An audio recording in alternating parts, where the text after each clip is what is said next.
All right, so I'm going to give you just a basic introduction to Screencastify. All right, so first, hopefully you have this on your Chrome as an add-on, which should give you this tiny little orange arrow here.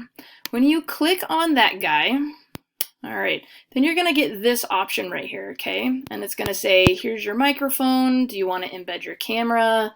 Do you want to do a browser or a desktop? All right, so I'm going to go with it just like this. All right, and we're gonna start.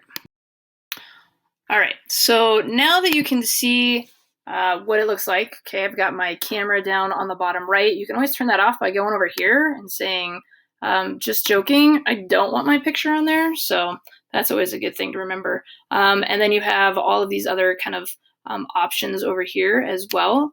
So we're going to undo all those things. All right, so I'm going to show you now how you would present, okay? So you would come over here, say you want to do a presentation, all right? So I usually do this, and then it'll give you the option to do your video again if you want to over here. So you could throw that in again, and you could put yourself in, or you could take yourself out.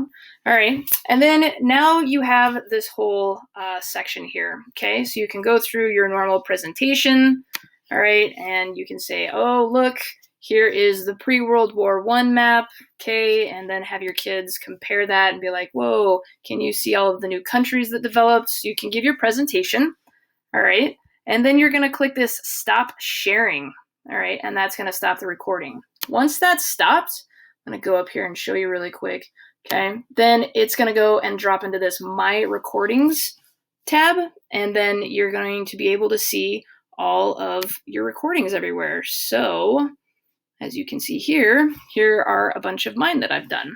And this is where you can then link it into a slide, into Google Classroom, or send it in an email. All right, I hope that helped. So now you can go out there and play with Screencastify.